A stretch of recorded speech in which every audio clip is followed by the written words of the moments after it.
Thank you for coming to Cinema Café. My name is John Nine. I'm one of the senior programmers here at the festival. I encourage you to take a look at the rest of our program. We have some great events for the rest of the festival. Tomorrow we have LA food critics Pulitzer Prize winning food critic Jonathan Gold talking to Academy Award winner Morgan Neville.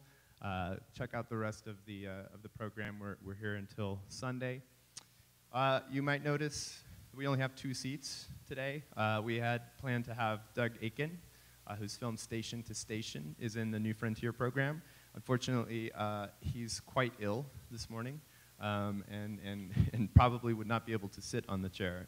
So he will not be here. However, you know, the conception of Cinema Café has always been for you, the audience, to be able to talk and engage with the filmmakers at the festival. So this is your chance to engage with, I think, one of the great filmmakers of our era. Guy Maddin has had many films, well, both at Sundance and beyond. My Winnipeg, Saddest Music in the World, Brand Upon the Brain, which I think is truly one of the great film-going experiences I've ever had. And he's here in the festival this year with Forbidden Room. His work as an artist in many, many media is, I think, part of what pushes his cinematic form and has made him truly one of the most distinctive filmmakers working today. So we thank Doug for coming. Moderating our conversation today, Dennis Scholl, who is an avid art collector, a cinephile. He is the Vice President of Arts at the John S. and James L. Knight Foundation. He's also a visiting scholar at MIT's Media Lab, and really did his work in preparing for this, so I thank you for leading this conversation, and I will give it to you, Dennis.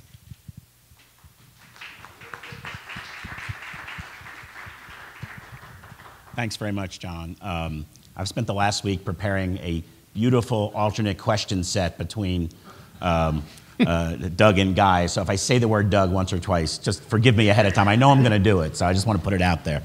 But we will talk about Guy's film, and I think that what stood out to me, because I knew Doug's work very well. I had, being an art collector, had spent time with Doug, owned his work, etc. But Guy's work was not so familiar to me, so I've spent the last week watching Guy Maddin films. I'm very sorry. I'm a little frightened. Yeah. And I think that what his films are about for me, and we're going to talk a little bit about that, and we're going to specifically focus on the Forbidden Room, but it's about taking a journey.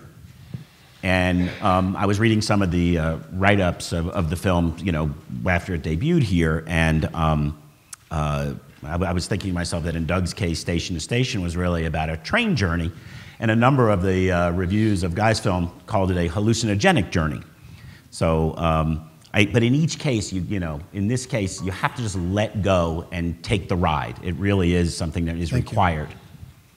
Absolutely. And I might add that you guys may feel shortchanged not getting Doug, but I had a long breakfast with Doug this morning, and we talked a lot, and I got along with him really well, and I really adore the guy. And we had not seen each other's work at all, and it was a real relief to me to hear that he hadn't seen my work because I hadn't seen his.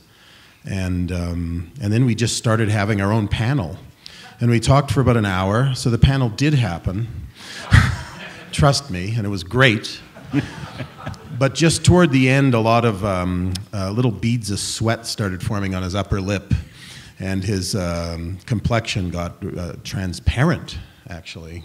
And then, you know, I had sort of joked with him that I didn't know what to say on a panel, and that a hypnotist had once given me the post-hypnotic suggestion that every time I heard the word panel, I would fall asleep, and I have fallen asleep on panels.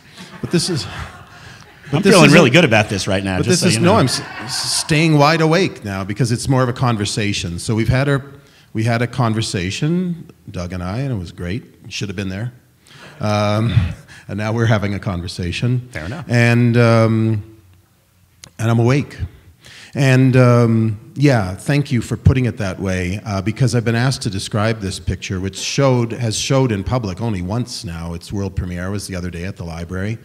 And my co-director, Evan Johnson, and I, my team, production designer, Galen, my screenwriting colleague, Bob Kotick, Galen Johnson and Bob Kotick are all here. None of us really knew what we'd made because we were happy with it, but you know, you're making something to be consumed by others, and we wanted to find out what we'd made. So we watched it, and that was amazing. You know, and it's not pleasant to go through that, but now I know better. But I still, in all the interviews that my wonderful publicist arranged for us to do yesterday, was quite often asked to describe what the movie is, especially the people that hadn't seen the movie. And man, I'm still stymied. So just to call it a journey, where you kind of just let yourself go and let things wash upon you, wave upon wave. I think one of the reasons, you know, since Doug and I didn't know each other's work, we tried to figure out why we were being paired, and we sort of figured out that his picture had a lot of sub-compartments within it, each one a minute long. If you didn't like it, you waited a minute and you got something else. Yeah. And our picture, The Forbidden Room, is similarly compartmentalized into many narratives that are organized completely along different lines than Doug's, but there is that. Then we both have, well, in his case, a huge gallery and museum and intervention career behind him. I'm just starting to get into the gallery world. The Forbidden Room was shot in public, in museums, in the Centre Pompidou in Paris for 3 weeks, and in the Centre Phi, the Phi Center in Montreal for another 2.5 weeks. And so we both straddle the film and museum world, and our films are unconventionally structured and things like that. But anyway, that's enough for now. Next. I want to go to something you've said. I do have something else I want to talk about, but you got to shoot at the Pompidou for 3 weeks. A, how does somebody get to do that? And B, what was that like? That's not exactly the chillest place in the world every day. It's pretty busy. No, it was odd. I was extremely lucky to get to shoot in the Pompidou, and it happened quickly. I'm used to the museum world moving very slowly. But I was in Paris with a show called My Winnipeg, which was a bunch of Winnipeg-based artists had got a show, and they at La Maison Rouge, which is a really nice gallery there, and while I was in town with all these Winnipeg artists, I had developed a relationship with the film curators at the Centre Pompidou. They'd thrown a retrospective for my work just the previous year, and so I just made a cold call to them and said, I'd like to shoot as an installation. I'd like to make a movie set, an installation in your museum. Is that even possible? And they said, the whole meeting took less than 3 minutes. They said, yeah, we've got a 3-week slot coming up in a few months. You can do it. The lesson is you can't win if you don't bet, I think, is the lesson. Yeah, but it was a cold call. It was unbelievable. I felt like the world's luckiest life insurance salesman or vacuum cleaner salesman. I just knocked on the door. Hello? Is the lady of the house in or something? You know, and next thing I know, I got a show. And I had such a horrible, smug look on my face when I went back to all the other Winnipeg artists. And I tried to keep it a secret, my lucky stroke. I tried to keep it a secret for about 3 seconds, and then I decided just to try to ruin their day as much as possible. Okay. So you show up at the Pompidou, and you've got a crew, and where do they put you? And are you shooting at night when nobody's there? No. We're shooting in public. We built a set that was, maybe 4 times the size of this stage area. And then people watched from even closer than you guys are watching me now. And then the set was open on one end, and I don't know, they just came by. And sometimes if there was a movie star, Mathieu Amalric or Charlotte Rampling or Adele Haenel or or Ariane Labed, there are all these kind of starlets that are more famous in France at the time of our shooting, more famous now than they are here, but a lot of people would show up, and Geraldine Chaplin and Udo Kier and all sorts of cool people. We made the film there, and people would watch and gather around. But then if you switched the camera, maybe just down to filming like a close-up of a document or something, everyone would clear out. And then there was this. I mentioned this the other day in the Q&A at the show. There was right next to the set was a public washroom that all of us used: the actors, the actresses, the crew members, me. But it was a really cruisy washroom.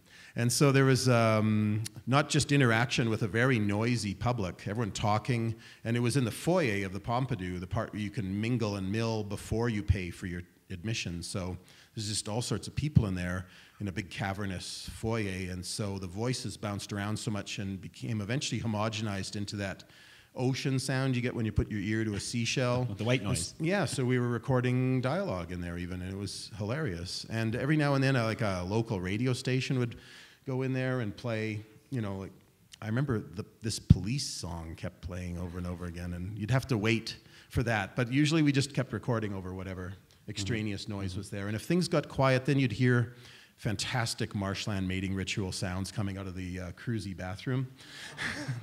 Lots of flapping and sort of... I think that had a little impact on the film, I'm guessing. I could feel that as I was watching it. So. No, everything was energized. Everything was energized by shooting in public. You kept being reminded that you were making films for an audience because you had an audience even while shooting. It was kind of cool. So then you know, yeah. I want to talk a little bit about how you developed this film, but before I do, I want people to understand what it feels like. So I'm going to ask them to show a clip, and then I want to ask you about that. We have a clip which is probably just from one of the many segments in the movie. But yeah. So if we can, I'd like to go to the clip.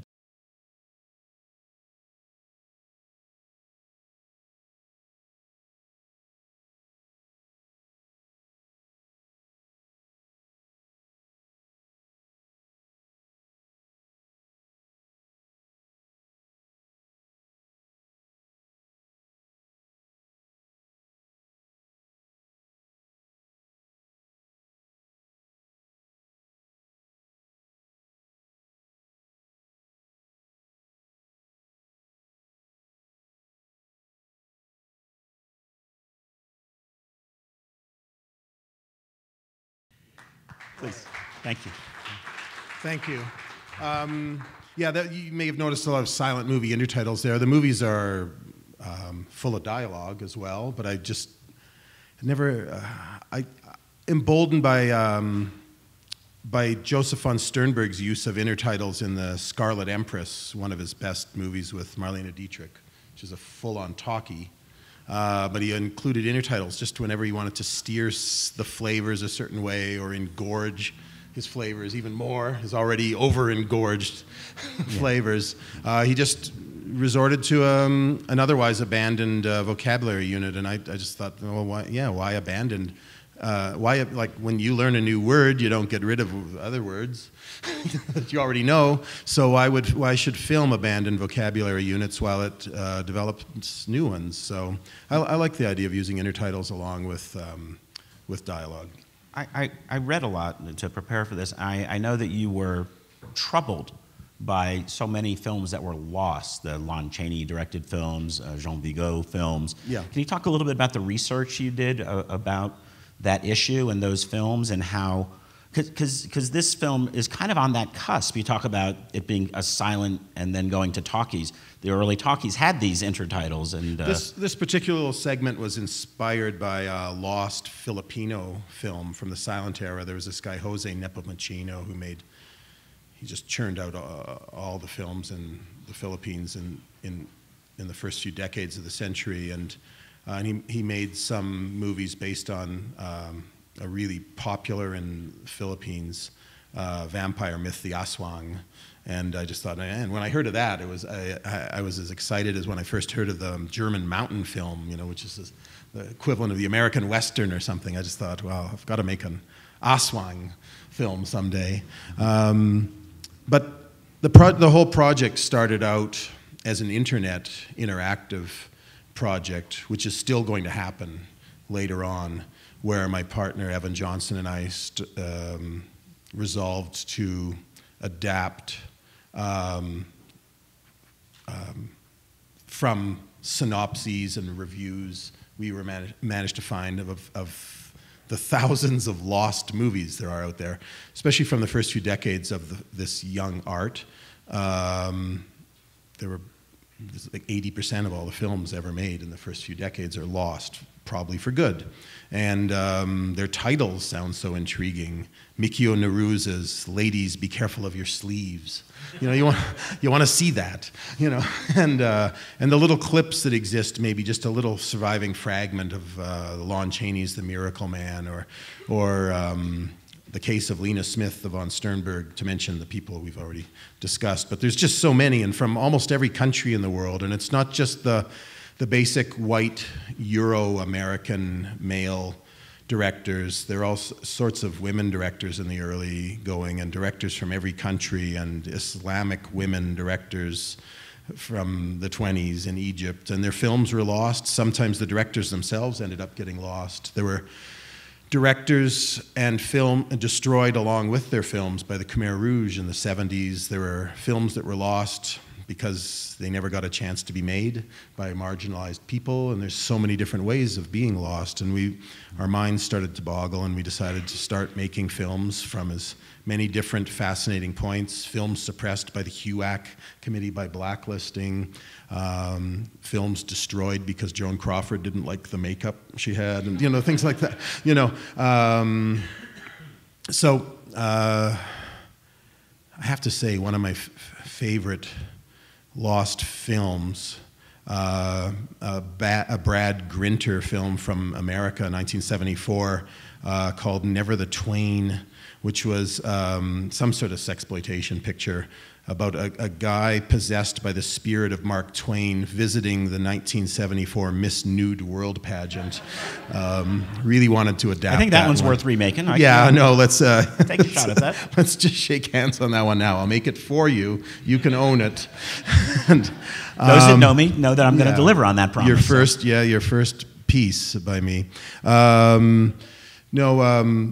Just the further Evan and I, and then later Bob Kotick and Galen and I started exploring this world, the more excited we got. And we got quite ghoulish. Whenever a film would turn up in New Zealand, inevitably, we'd be disappointed because it'd be one less film we could remake. You know, you should be excited that a lost film's been found, but we were getting really ghoulish about it. But anyway, we started adapting them. But then at one point we decided that a lot of these should really be fit together in this really baroque and explosive way into one big narrative. And so as you shift, we were kind of inspired by the great eccentric French writer from the early, from the 20s and 30s and earlier in France, Raymond Roussel, who made a writing career out of writing plays, poems, stories, novels, concerning stories nested within stories, Russian doll style. And the great American poet John Ashbery learned how to read and speak French in the late 50s so that he could read Roussel, and then has spent years translating him. And John Ashbery wrote his own adaptation of a lost Dwayne Esper. He's another exploitation filmmaker who made How to Undress in Front of Your Husband, and distributed Reefer Madness and Freaks and things like that. But he made a film called How to Take a Bath, and it was lost, and John Ashbery wrote his version, and we used it as a framing device for our movie, and then started nesting movies within movies. And Evan and Galen made sure the palettes, as color timer and production designer, respectively, made sure the palettes of each movie were radically different so that the colors kind of keep exploding like an omelet with all the ingredients possible in it. And so your retinas get a real workout watching this thing. So for those of you that haven't seen the film, I made a few notes, and so I took away from the film, it might be described as a woodsman's effort to save a fair maiden. But there are a few detours along the way. Okay, there's a lot of detours along the way. There's a doomed submarine. There's a manacled gardener. There are humanoid wolves. There are unitard skeletons. Love the unitards, by the way. That was very strong. And the aforementioned very specific how-to segment on how to take a bath. Yes. So let me ask the hardest question I'm going to ask today, and the one I'm the most nervous about. Was it okay for me to be confused a lot while I was watching the film? Well, we wrote each section with narrative clarity in mind, but we knew that the viewers would be forced to shift gears a lot, and that a trap door would open up beneath them frequently and drop them to the next narrative layer. And so that's why we worked extra hard on keep making sure that each narrative, self-contained narrative, was crystal clear. But there's a lot of stuff to keep track of. But it's really nice. One of the pleasures I get out of watching my own movie, and I don't get many, because you just become a nervous wreck, especially at a premiere. But I love working your way into the next narrative. That's one thing. You just know, okay, I'm in the next narrative. Now I'm in another narrative, and now I've already lost track how many narratives deep I'm in. But working your way back out is really pleasing because you're reminded, oh yeah, that's where I am, and then, oh yeah, that's where I am. And it's really refreshing that you've, to realize just how deep into a series of concentric stories you've worked. And it's just simply constructed. Like, we all bought Robert McKee's, How to Write a Screenplay book, and structured it in a 3-act structure. So there's little, 3 Russian dolls, one of them 6 narratives deep, then another 9, and then another 9, and then a bunch of climaxes at the end. So it's easy as pie. On a 10th viewing. Yeah, I'm going to have to go back. I'm counting on everyone to see it 10 times before, passing judgment. What is it about this era?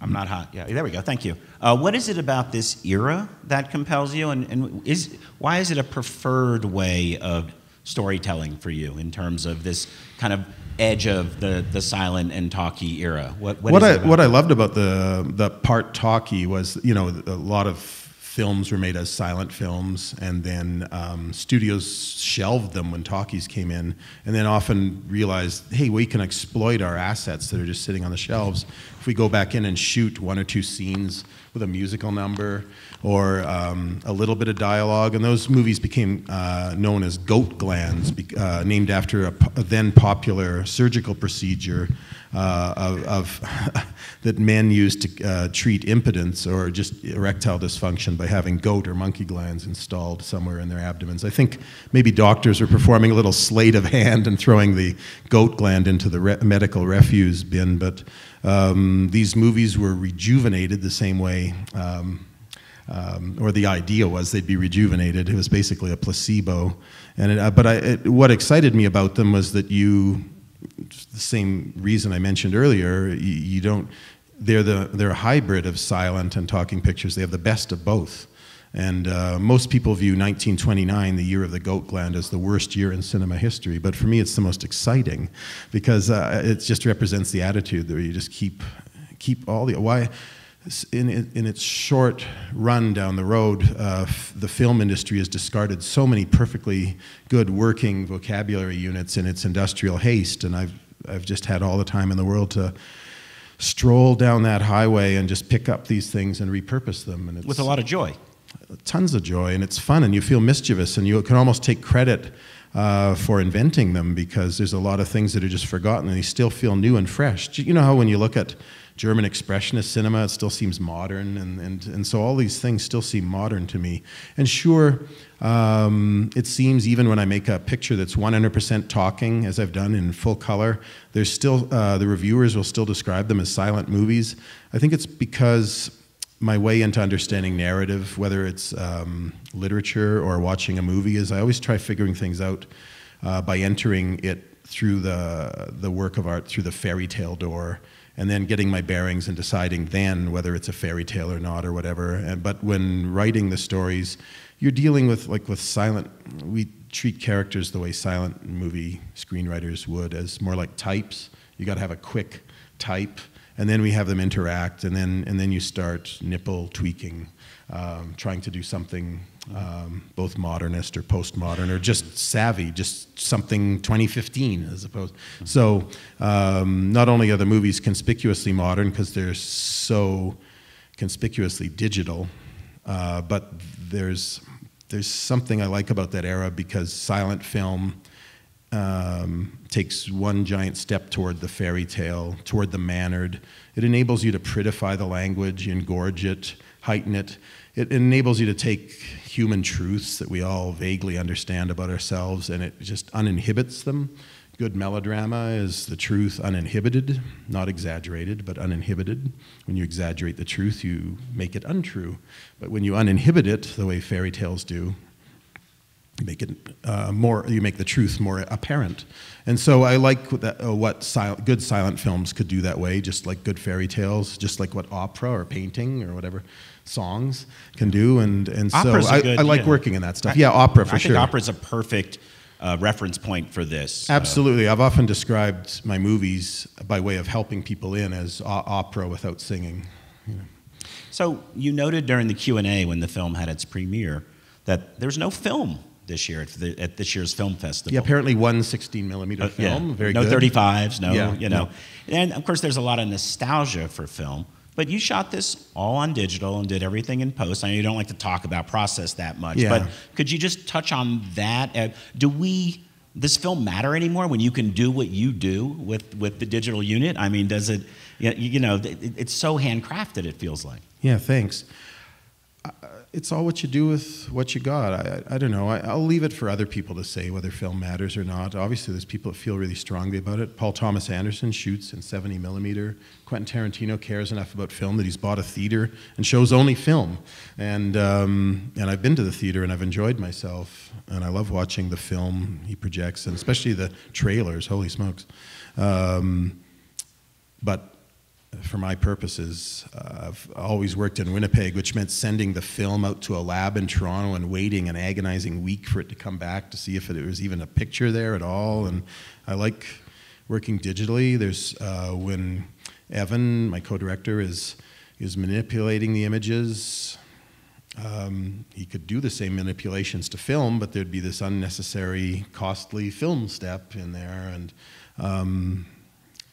it's, for our purposes, it's a digital project, and part of it is going to sit on the internet, which is digital. Yeah. And then it's just I don't even think of film anymore. Make sure you see the title sequence too in the beginning, because that was the thing that really blew me away. It just Galen is kind of our Saul Bass. He made the music, he edited, he made the title sequence, and it's very filmic. It just looks like film emulsion blooming and blooming and blooming over and over again with different chemical colors from the various from the history of film decay, and it's really beautiful and dynamic.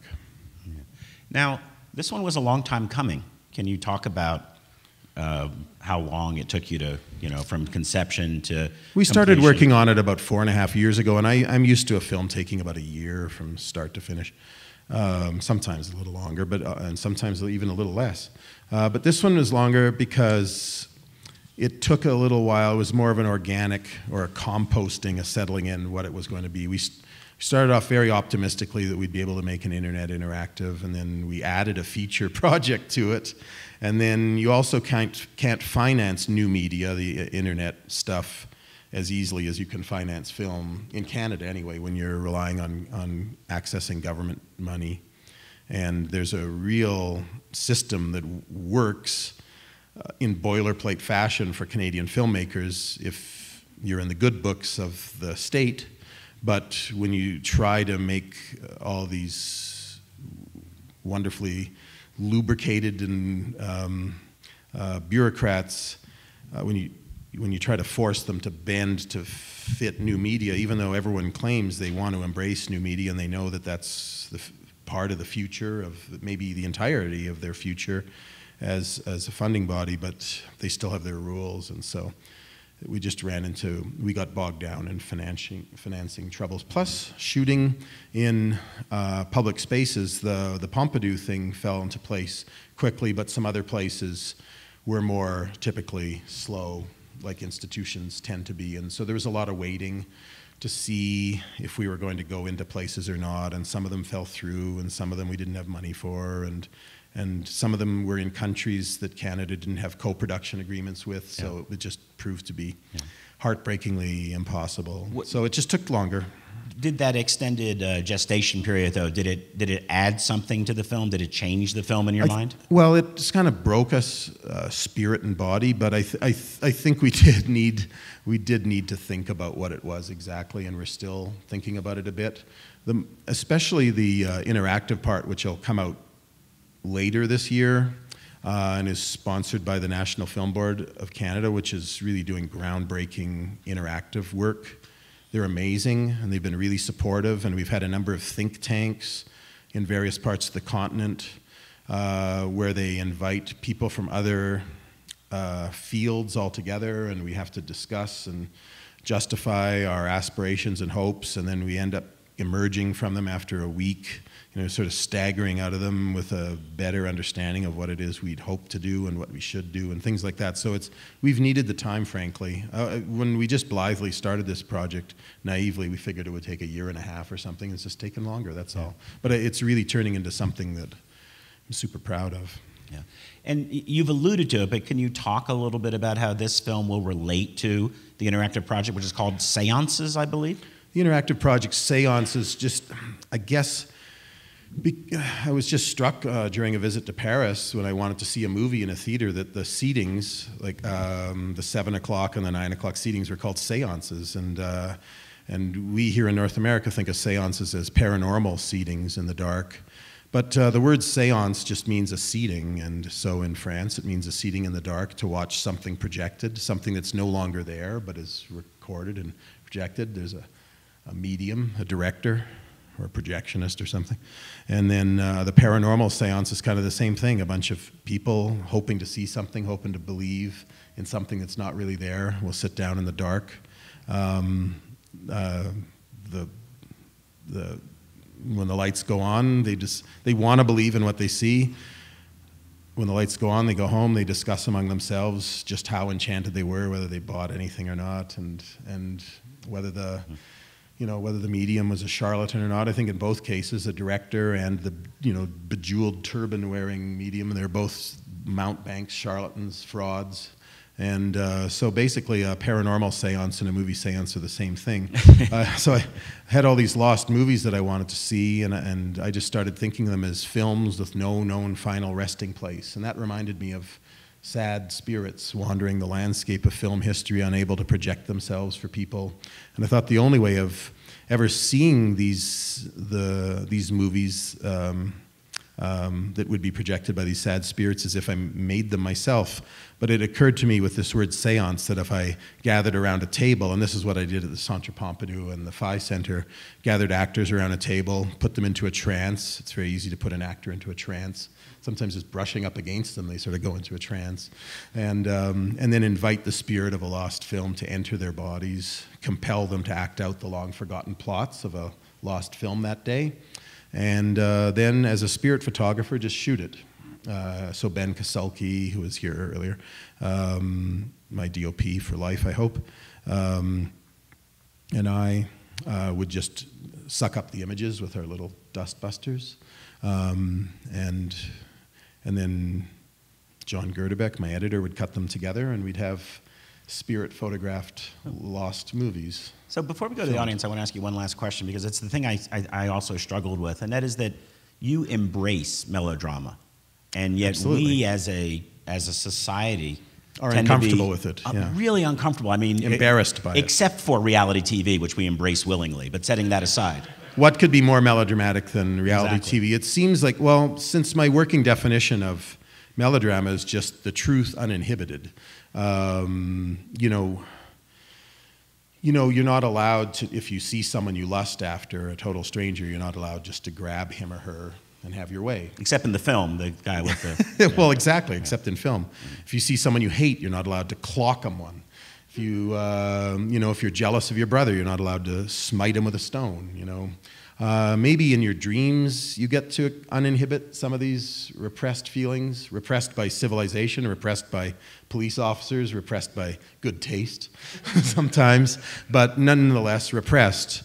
But in melodrama, you're allowed to sleep with your mother and poke your eyes out and kill your father, and all of which happen in this film, pretty much. Yeah, exactly. And well, it happens in literature, and it happens in all films. And you've got to compress an entire life into a watchable, finite amount of time. And so there have to be heightenings, which, if they're to be kept honest, the heightenings are usually uninhibitings of the truth rather than exaggerations. Because once you take the truth and exaggerate parts of it, you're actually making it less truthful. So you can take all the suppressed things and just make them more apparent by uninhibiting them for the audience. So if that's the definition of melodrama, I'm all for it. And I think we're all for it without realizing it. It's just that when you... Real pure melodrama usually comes with mannered, uninhibited performance as well, and plots with a lot of coincidences which close in on each other to enable a story to be told more quickly. And a lot of people are made uncomfortable by performances that aren't realistic. They think they want realistic performances. If you want that, watch a security camera sometime. Or just watch each other in here. I don't know. Break up and watch yourselves. I don't know. No, it's in the artist's hand to decide what degree of mannerism to engorge a performance with. We think we're watching, in 2015 when we watch a drama, if we're pleased, we're usually pretty much convinced we're watching something that represents realism.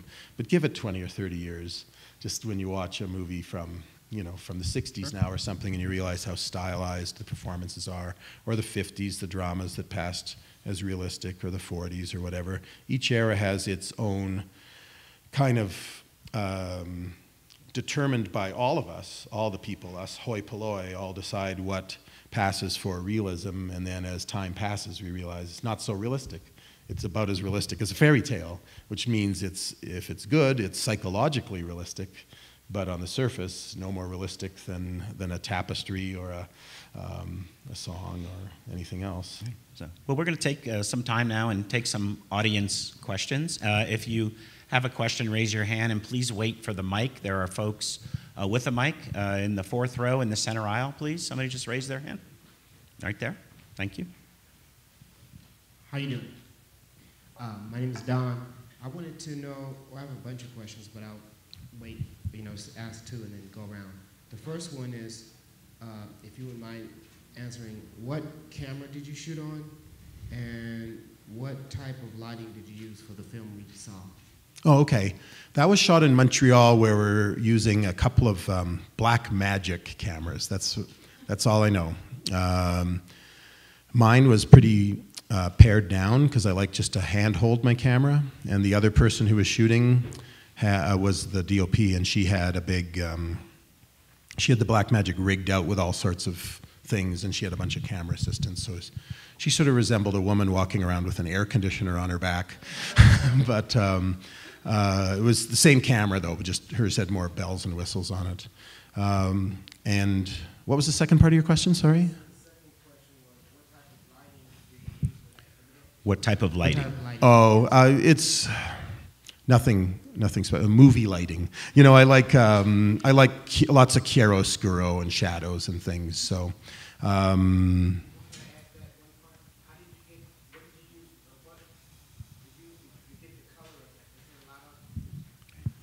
oh yeah, you need the mic. Different types of coloring effects that you don't see in a normal. Right, you're saying the color looks different. Yes. Well, that's part of our sort of secret recipe, but we just shot raw video, and then Evan, my co-director, fixed it up because it was dispiritingly ugly to look at. In the viewfinder, it was like watching a security camera, but with a lot of actors mincing around on the security camera. So it really needed. That's just filmmaking now. Needed a lot of work after. And we carefully planned out the various palettes for each section of the movie, and then Evan executed. And the gentleman with the hat, please.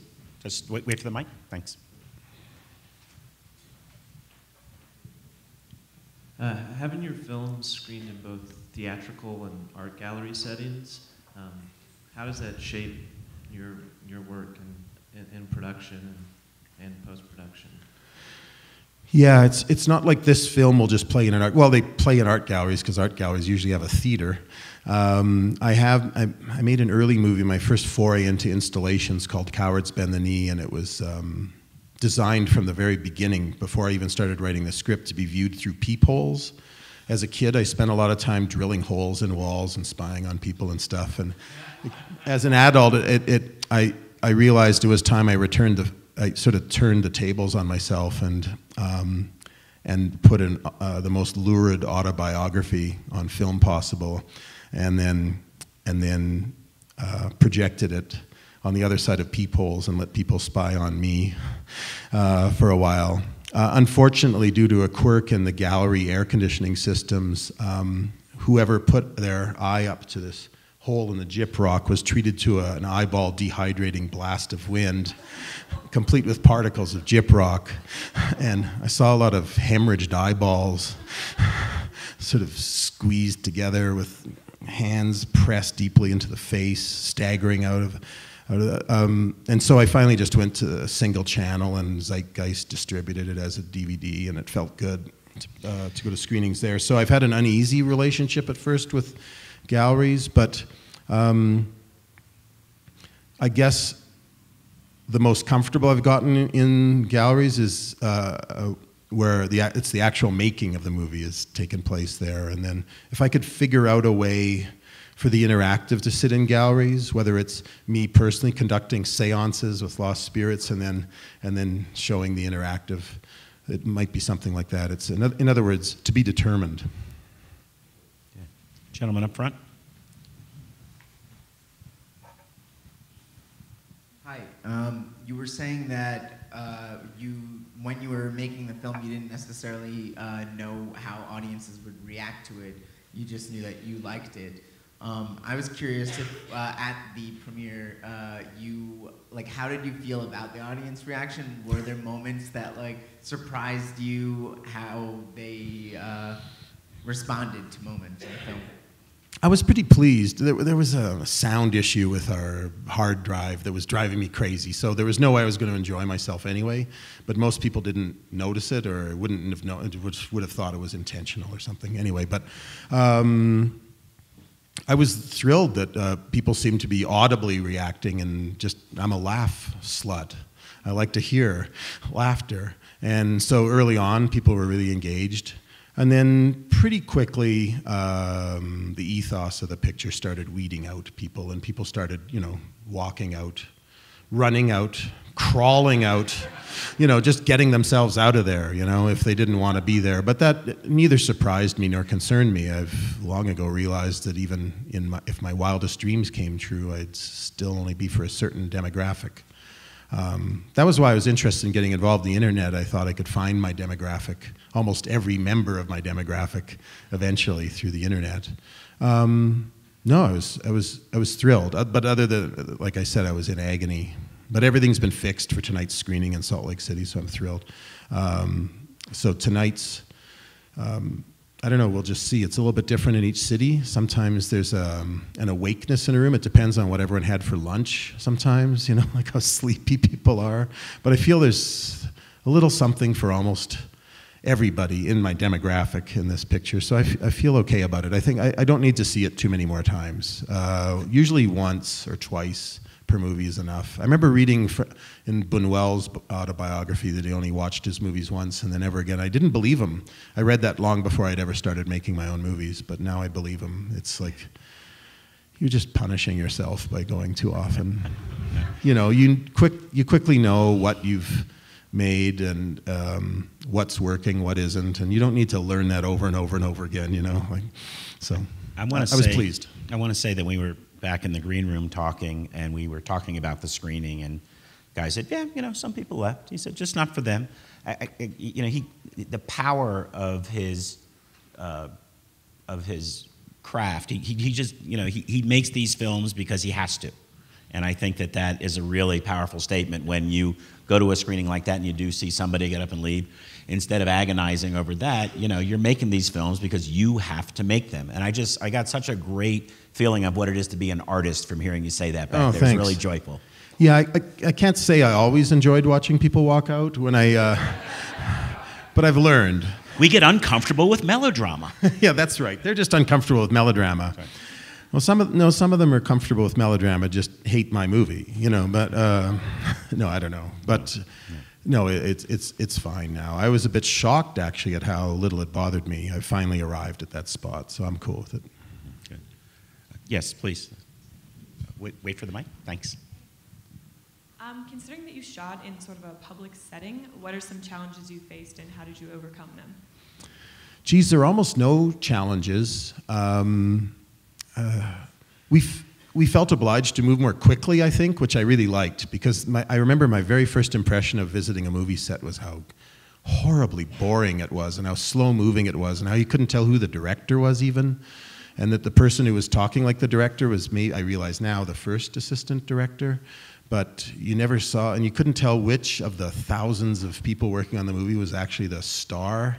I don't know, it was just, you couldn't tell anything. And so I vowed to keep the crew skeletal, which we could only afford anyway, and also to keep things moving. And when a set had to be switched around, to do it quickly. And well, first of all, we had short days, but you know, we just wanted to keep, I was a little bit saddened whenever I looked and there were few people watching, you know, because they were bored, you know, and so I tried to just keep things moving, and that's why, one of the reasons why I wanted to shoot in public. I remember thinking that it would make me do a better job somehow, that I would be putting on a show. But like a participant in a reality show, I quickly forgot they were there.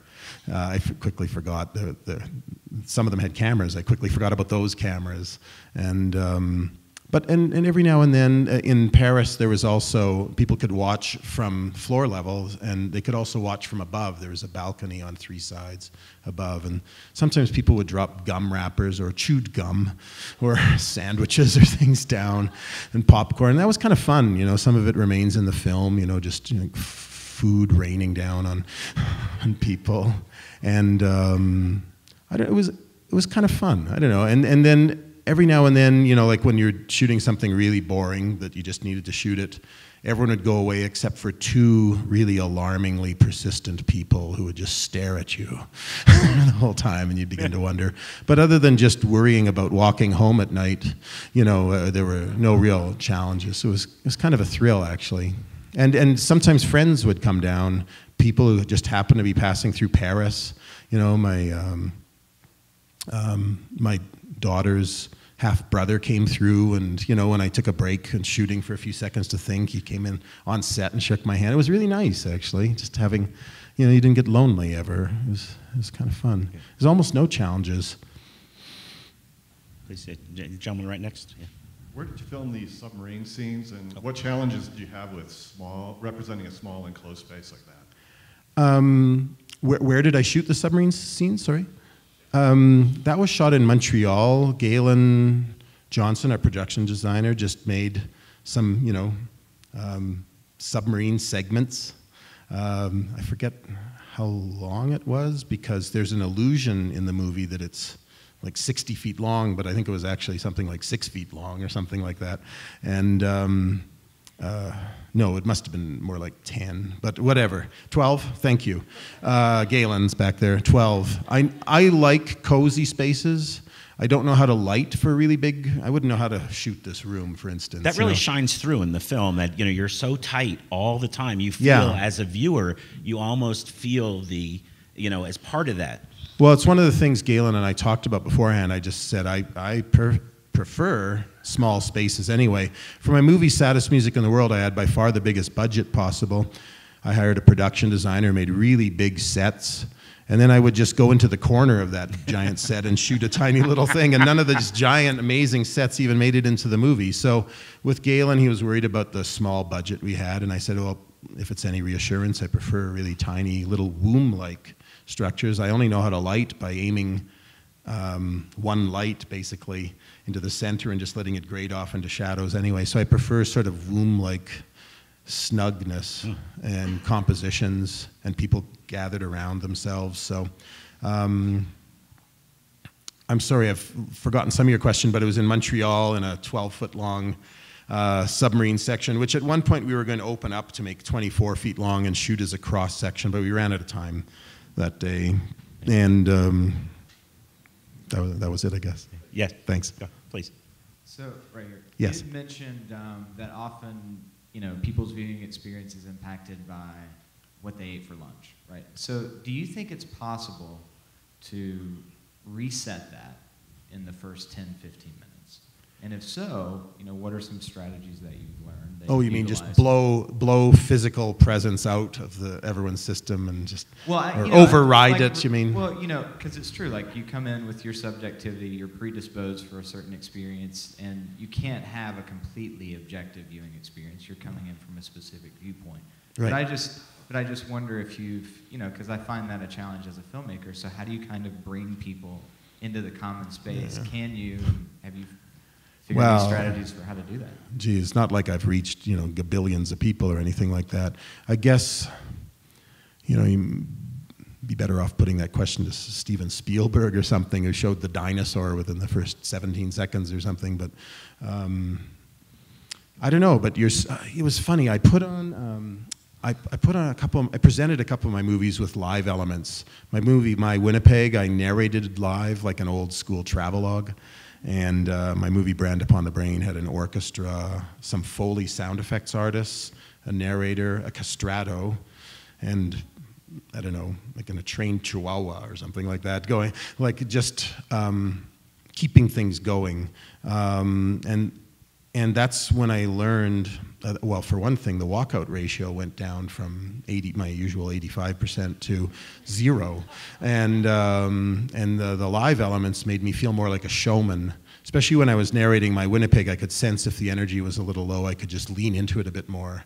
And if someone got up to leave, I could fix them with a stare saying, "You better just be going to the bathroom, buddy." Okay, I'll sit down again, and that sort of thing. So there are some strategies right there. That's exactly. Yeah, who needs scratch and sniff cards when you can just like glower at somebody? But then making the movie live kept up that feeling that I was a showman. Now, it's ridiculous. Here I am sitting here describing myself as a showman, but I wasn't just a filmmaker. It was constant reminder that there's an audience. And even though clearly I make movies that aren't for everybody, I am making them for an audience of some, like an imagined one. I was just wondering until Monday's world premiere who that audience was. But yeah, how do you keep people, how do you get people to forget the liver and onions they just ate? I don't know. You can just sort of hope that they watch. You worry about that when you're making a movie now, when people are watching on their laptops and checking their emails, that like, how are you going to keep people with a movie that's atmospheric mostly? Or like just how much, if you do such things, how much more do you dial in plot than atmosphere with the way people watch movies now? And how long do you make your movie? Are you better off making a 4-minute movie or a feature? Or, I don't know. We're all in, the ground is shifting so much now. So I certainly don't have the answers. I just made the movie we wanted to make. And we even know it's at its running time at 2 hours and 11 minutes. I think you called it a punishing length to me when we were inside the I love green the room. movie, and we had every opportunity in the world to make it 75 minutes, but we just thought that whatever this movie's about, one of the things is just a surfeit of narrative, and it just had to be, like, too much narrative wasn't going to be enough, probably, and so we just had to make it too much, and it's just that if people were going to like it, they might like it but find it too long, and then maybe eventually come to like the fact it's too long. I remember the first, not to compare my movie to Vertigo, which is one of my favorite movies, but I remember the first time I saw it, I fell asleep and felt it was too long and was a little bit disappointed in it. First time I saw La Talente, same thing, and then I felt the need to rewatch it later.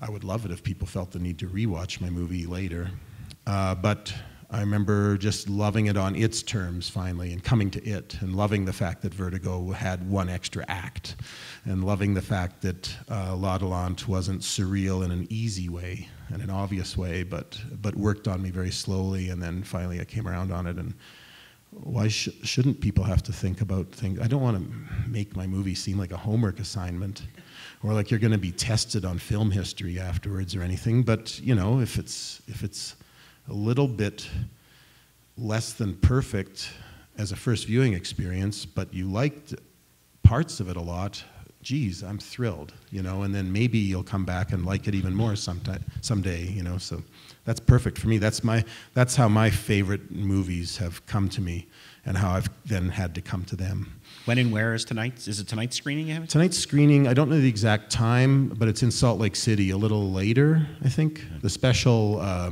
sleepy time edition of the movie. 9:45. The first one was the post-lunch, the post-casserole screening, and the post-pasta, and tonight's, yes. All right. And, Hi, and no, we're out of time. we have to go out of time. So, I'm sorry, we ladies can and talk to you gentlemen, after.